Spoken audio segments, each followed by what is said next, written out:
everyone. Welcome to Potluck Food Talks. We're here at Noma Kyoto, and I'm with Cristina Megías. She's a gastronomic scientist, the project manager, leading Noma Projects. You're also an environmental scientist, right? I started environmental science, but I have to say I haven't finished the degree yet. Okay. It's something that I started when I first started studying at Culinary Center and did the first 2 years and then got into work, moved to Copenhagen, and that made it a bit more difficult to continue. Okay. You did like your last year internship at Noma Labs, or was it before that? Well, I've studied in Culinary Center. I did my degree on gastronomy science, and I got product development and food technology program. On 2019, it was my third year in university. I joined a Fermentation Lab for around 5 months for my annual internship program. Who was at the lab back then? David Silver? It was a bit of a mix because at that point, David had just had a back surgery. So he was out on a leave.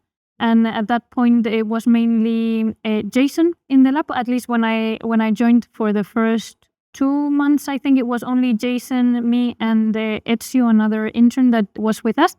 And then actually it was the month when Kevin joined us, as well as another colleague, Diego. They were both joining because at that, like a month later, Jason was flying back to the States. And then at the same time, David was rejoining. So it was a moment where there was a lot of moving pieces going on in the lab. And that was a fermentation lab, right? Yes. Where Kevin is working now. Yes. So basically what this does is creating the ingredients that are then used in the dishes. In the kitchen, yeah. You know, Noma, and for me, one of the most exciting things about Noma, or when coming to Noma for the first time, something that really surprised me was that you could barely find any salt in the kitchen. Okay. And as a cook, it's like salt is gold, no? Of course. And of course, you get to understand why we don't use salt that much in the front kitchen, because we use so many different condiments and fermented products, some fermented, some not, oils and different ingredients to then actually flavor the dishes instead of actually using straight up salt, no?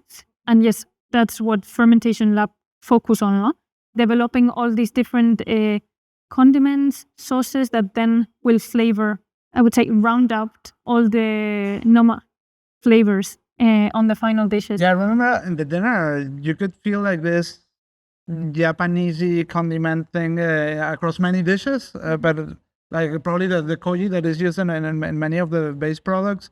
So that all comes out of the Fermentation Lab. And many of them, for sure. Then we have some different reductions and sauces that, of course, the kitchen develops. Yes, and but most of our sauces contain some kind of miso, tamari reduction, garum, lacto-fermented rice Koji water, or something like that it's previously made in the lab. So, but you're working at Noma Projects, which is, again, a different thing. What is it? Did you take products from the Fermentation Lab to scale them up and then industrialize them? Or what is exactly the role or the vision of the project? It goes a little bit that way. The idea of Noma Projects started even when I remember when I was back in 2019, when I was in the lab, it was something that we were already brewing in a way, no? You could, I remember Rene talking about how he would love to have a fermentation shop where people could buy all these different ferments that we had in the kitchen.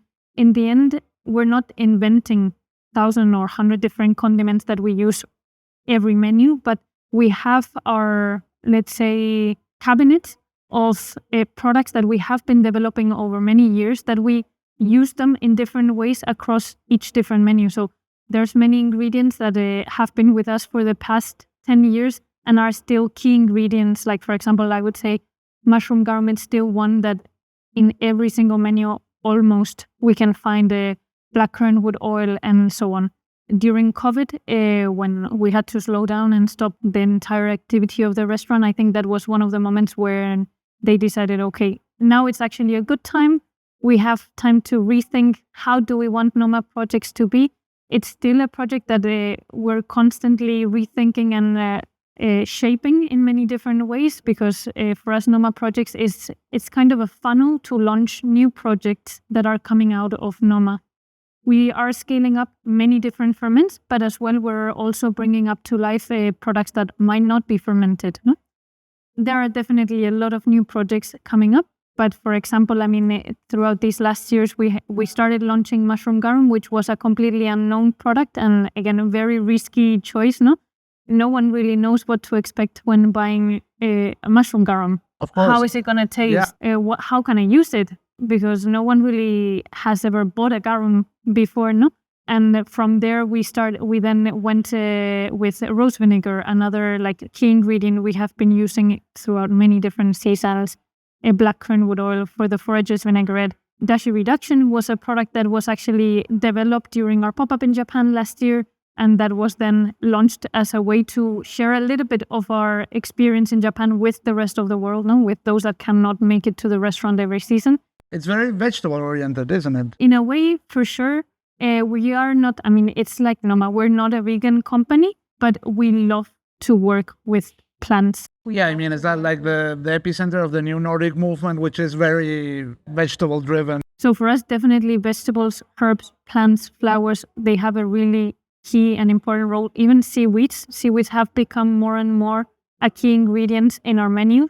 But again, we always have like seafood season where we're serving fish and or game and forest where we have some meat and so on.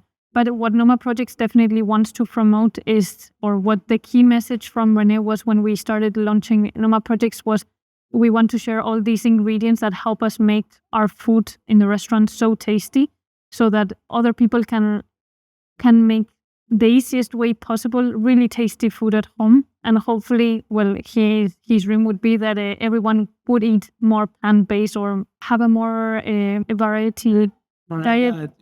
Mm-hmm. Yes, without limitations or like with each person's decisions, Or when we were at Noma, we got this souvenir, which was a little bottle of wild rose vinegar, which is amazing, by the way. I did like a drink with raspberries and maple, and it was incredible. But yeah, what about that? Like foraging and wild products, are they even scalable? Like wild herbs or wild roses or these kind of things? They definitely have a limitation, and it's something that we keep a lot into consideration at Noma Projects. We do have products that we can scale up in a bigger volume, like mushroom garum. It's something mushrooms are available all year round. But for us, it's also really important to be able to share ingredients that might only be available for a few months and maybe only for a few people. And that might be a seasonal product, but that for us, it's an incredible ingredient to be able to share with the rest of the world, Yeah, so there are like this limited edition of many of the products. We have 3 different categories. Staple products, which are those that we can kind of produce almost throughout the entire year. Again, rose vinegar has become a staple product, but it's something we can only produce X amount of bottles. We only have about 3 weeks to harvest as many rose petals as we can, and then it's over, And how is the harvesting process? Do the team go to the... Yes, we pick everything by hand. We have our own foraging team in-house, same as Noma. Yeah. And we collaborate as well with the Noma team, but they are very busy. So these are different teams, but they operate in the same building or not even in the same building? We're actually 5 minutes walk distance one from each other.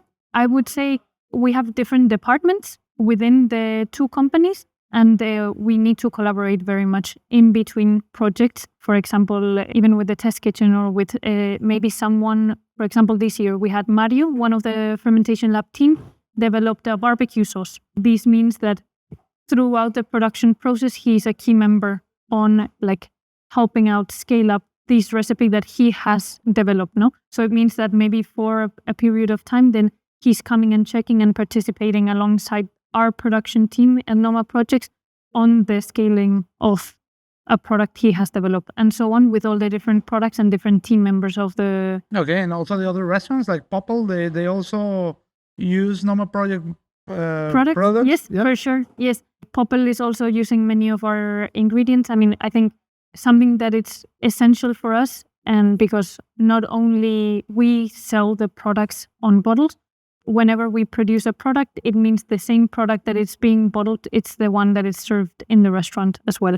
Okay. So for example, if we are producing blackcurrant wood oil for Noma Projects. We produce the same blackcurrant wood oil that we then also deliver to the restaurant. This way, what we're also trying to do is take as many things as we can out of a production schedule for the kitchen, help them also have more time to focus on, again, more technical oriented tasks rather than bigger scale products. What about POPL? We had this incredible vegan burger, which was pressed mushrooms. Mm-hmm. Is it something also to be expected to be scaled up, or it's too complicated to scale up? I think at the moment, this particular mushroom, it's not something we are planning on scaling up. Right now, we are focusing mainly on products that we can mainly package in bottles and that can have stable.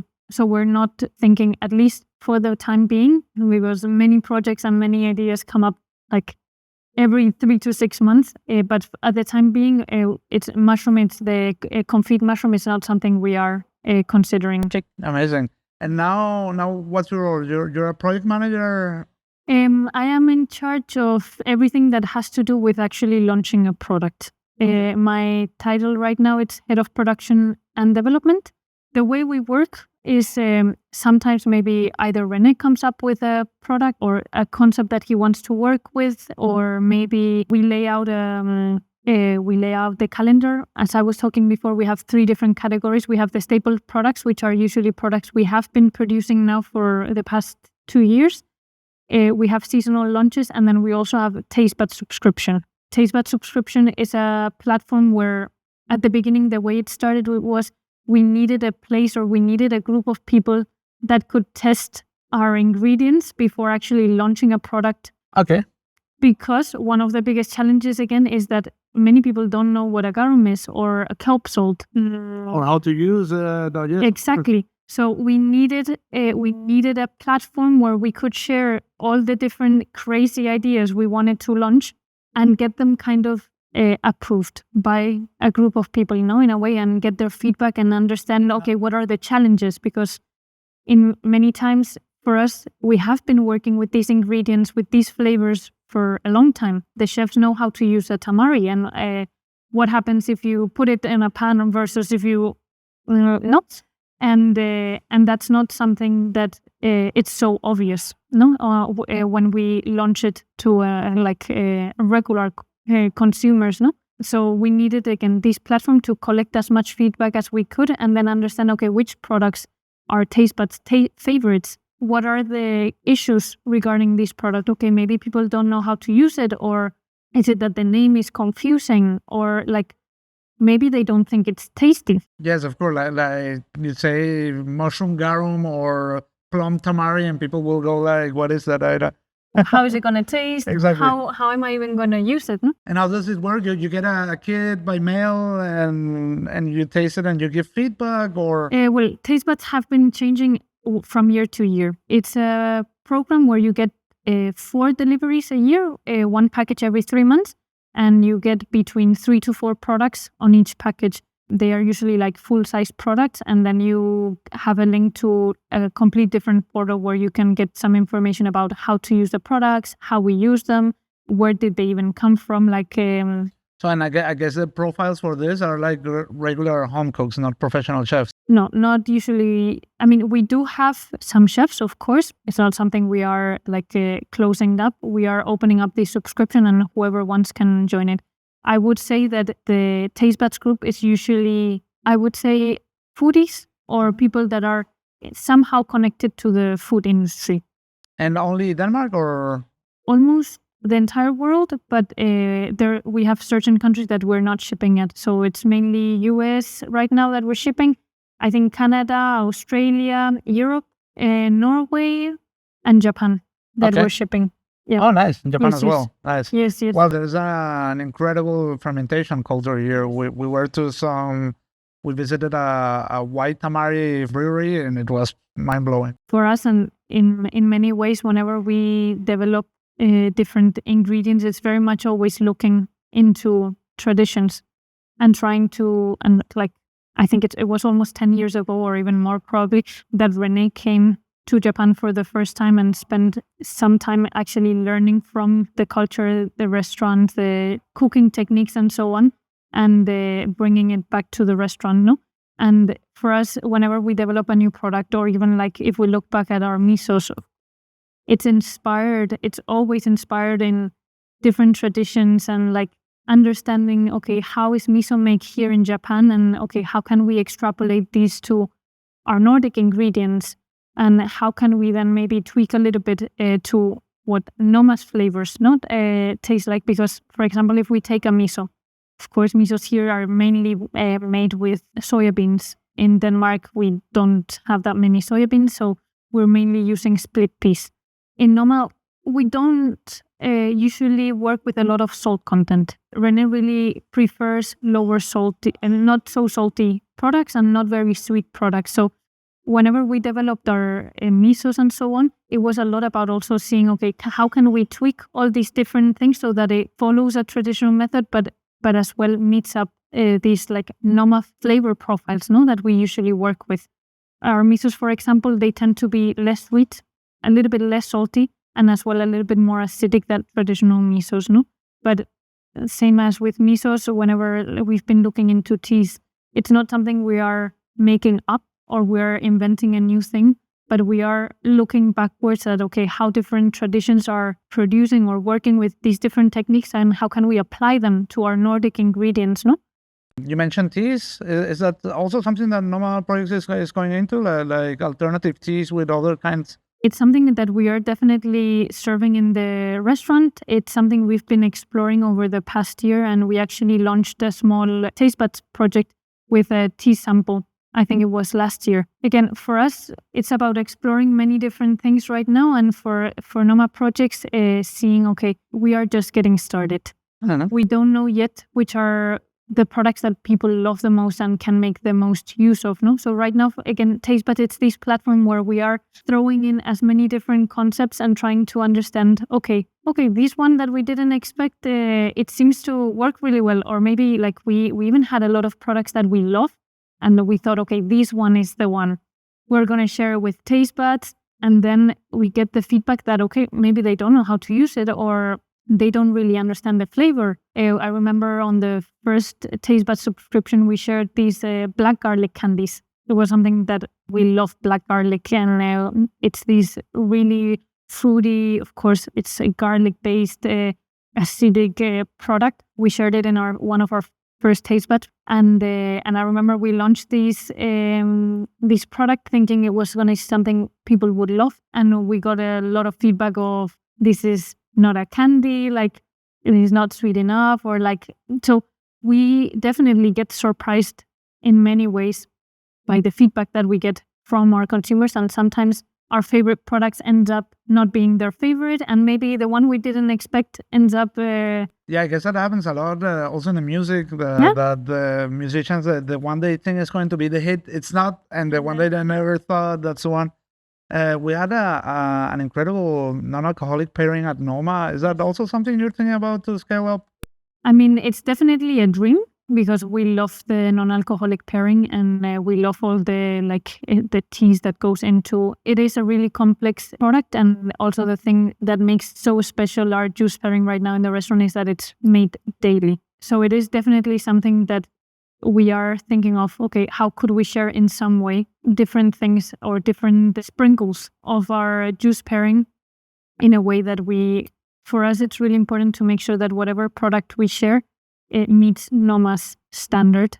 We always say we're not going to share a product that we would not serve ourselves, or that it's not. And sometimes, for example, just the means of pasteurizing a juice changes completely the flavor profile of course. So with the juices right now, it's definitely something we're considering, a little bit of the drink program, but it's also a complex product to ship, because the amount you need to buy with the shipping included makes the actual serving very expensive. Course, yeah, because a condiment can last a bottle for a whole year, while a bottle is just a drink and that's it. Exactly. So it's definitely, we are thinking a lot about many different perspectives, for each individual product. And again, right now we are mainly focusing on condiments. This year we've launched actually our first sweet product. which was a pumpkin praline. It was also something that was served in, I think 2 years ago. First time was on the birthday cake in Noma, and it was something that we couldn't miss out on sharing. And we launched it first through TasteBuds. It got really good feedback, and we just launched it publicly to see how people like it. Is this something that maybe should become a staple or not? And so on. Like, we keep on evaluating and launching. If the launch is successful and we get really good feedback, then it kind of moves into the next step of the funnel, no? In a way. And what about the price? Like, will there be affordable products from Noma Projects for the big public, let's say? I mean, right now, I think our price ranges from 150 kronas, which is around $20, I think, to, I mean, we've made this like very luxable. I mean, it's not cheap, but it's something anybody can pay if they want to. Definitely. So I think that compared to a Noma experience where you need to pay for the tickets, the trip, and then we did that seat 2 months ago. Yes, the whole experience. I think our aim of launching Noma Projects was to make sure that anyone could buy a product and try it at home, for sure, and try to make the Noma experience a bit more accessible, in a way, for whoever cannot make it to the restaurant and get a taste of, this is one of the ingredients that we use in the restaurant and that you can cook with at home, and will give you a slight idea of, what are the Noma flavors. Of course, we're not yet and not in a place where we can produce and sell products at $4 or anything. And again, I don't even know if we will ever manage to do so, because whenever we produce our products, most of the ingredients we get, we always try to source from the best quality producer. At the moment, we are very much, even though we are scaling up, it is very much hand-hold production. We don't have a streamlined huge tanks where we just throw everything in and the product comes out. No, we have a production space that is actually one of the biggest challenges, is that we're producing many different types of products in just one space. Usually a food industry company would mainly focus on one category, either roasting coffee or making charcuterie or cheese or whatever. In our space, we're making vinegars, garums, misos, pralines. We are producing Koji for all the different fermentation processes, oils. We've been also harvesting and producing teas as well, both for Noma, but as well for our TasteBuds, salts, spices, and so on. No? So it means our production space needs to be really flexible. Of course, we have some big equipment like our bottling machine and different pieces of equipment that for our staple products we need in order to produce at that scale. But we're not producing thousands and millions of units where we need a streamlined production. And that makes, of course, that our products have a higher production cost that they would have if we just give our recipe to another company and ask them, produce as many as you can, bottle everything, and let's put it into retail. Yeah, and I guess if you do that, it would have to have a different brand or everything. I mean, for us, it's really important to make sure that the quality of our products and the flavor of our products are, as I said before, Noma standards. And the only way we can ensure that at the moment is by making sure we are the ones producing these products and we have full control over the process. Okay. Right now we're in Japan. Did the Noma Projects team also came to Japan or only the restaurant? Last year we came for a research project and there was an event going on. And this year we decided to focus on our production space back in Copenhagen, where we at the moment have a lot of things going on. So this year only a few team members have been able to come from the Noma Projects team for a couple of weeks and then go back. Okay. How has the trip been so far? Very good. I mean, Japan is amazing always. It's such an inspiring culture. Absolutely. You always have something to learn when you come here. It's just, again, about being open and listening and learning as much as you can and just observing everything that is going on. It's like the culture is so different that it's really I think it's really beautiful to see and admire the differences. And is there any highlight that you could share from this trip or the previous one, something that really inspired you? I think for me, actually, from in general, whenever we've been coming to Japan, one of the most surprising cultural differences is the way perfectionism related to craftsmanship goes together. No, like for example, and this example I could extrapolate it to many different producers because it's something that I've just seen repetitively happening across different places we have visited. But for example, we've been very closely working with a katsuobushi producer, and I remember he was telling us how for him it was really important because innovation in Japan, when it's related to maybe a craftsmanship, it's sometimes not seen.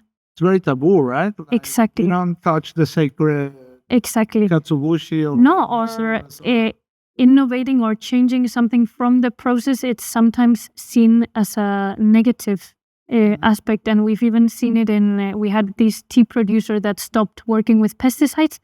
The entire community around him almost made him a stranger, or in a way, not crucified him, but made him a stranger, like didn't think he was in his right mind, or like, no, in a way, why would you do this? We've always used pesticides. And actually, he has a really, really beautiful story because the reason why he stopped using pesticides was because all of a sudden he started getting, he couldn't properly move his legs and he didn't know why. And I don't even know how he found out that it was related to the pesticides he was using, that he was having like numbness on the arms and legs. It was the actual usage of pesticides was actually influencing his health, no?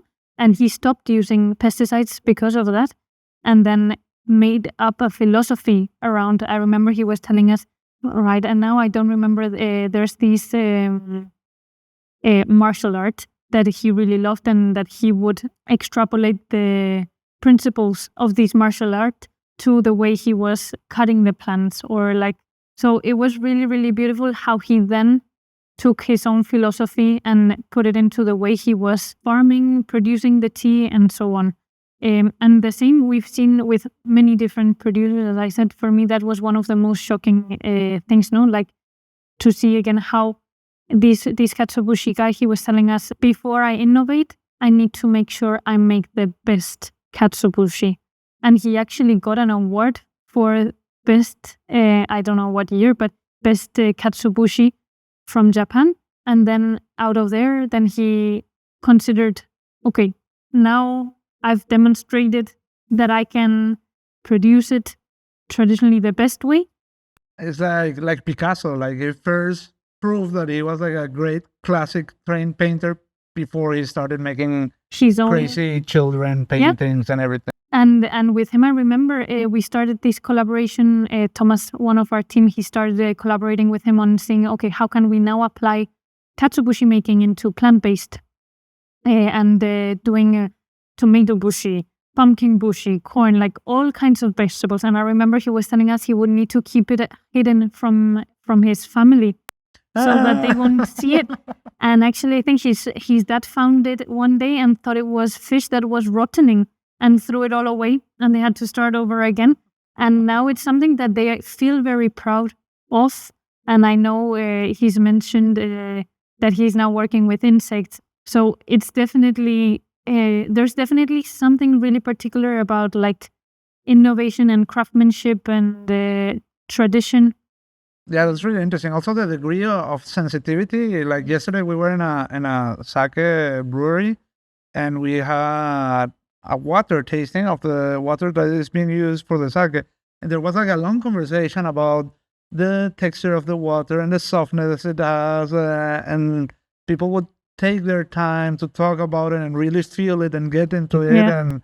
And you know, like it requires an effort. Also, the same with the rice, you know, when they open the rice. And it's for us Westerners, it's hard to get into. You have to put some effort to understand, to appreciate it. It's not easy to get the level of appreciation they have. Yes, and perception. Yeah, I totally get what you're saying, because they get into what they are doing to a level of respect. In what you were saying, sensitivity, observation, and I think that is actually super beautiful. It's something that I can even see it even, and maybe this is strange, but even with the bus drivers.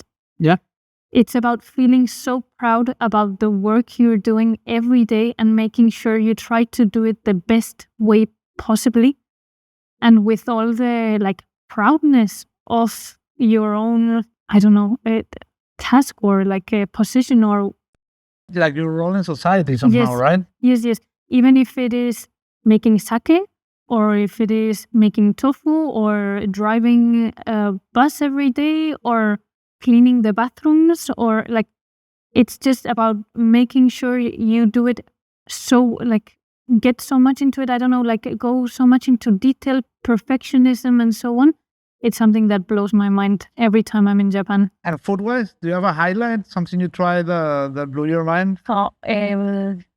I mean, so many things. I feel like it's really difficult to pick only one. First thing that comes to your mind? I mean, this year, from this last trip, something that I really, really love and I keep on going back, we had an amazing experience that I would definitely highly recommend to anyone. It was something that I actually missed out last year on. Thomas, also, he's René's right hand, and he supports with Test Kitchen and across many different projects. He organized last year a dinner at one of his favorite restaurants, which was Sushi Gin in Toyama. And I missed it last year. So this year, I think I took it with even more expectations and so on. And I really, really enjoyed it. We had such a good treat. Everything was amazing. The food, the sake, the place, the attention, the detail. So that was a really, really great experience. But from that, I can take you the sakes that we tried last year in Terra da Honke were incredible. We had this sake also with was an unfiltered sake that they made with brown rice that was incredible. But it's the experience of being there and seeing how they do things and then getting to try their products that makes the entire experience so special. No, in a way, I think. Well, Cristina, thank you so much. That's it for this week's episode of Potluck Food Talks. If you like what we're doing, make sure to subscribe to the podcast so you never miss an episode. You can also find us on Instagram and TikTok as Potluck Food Talks. The show airs every Monday.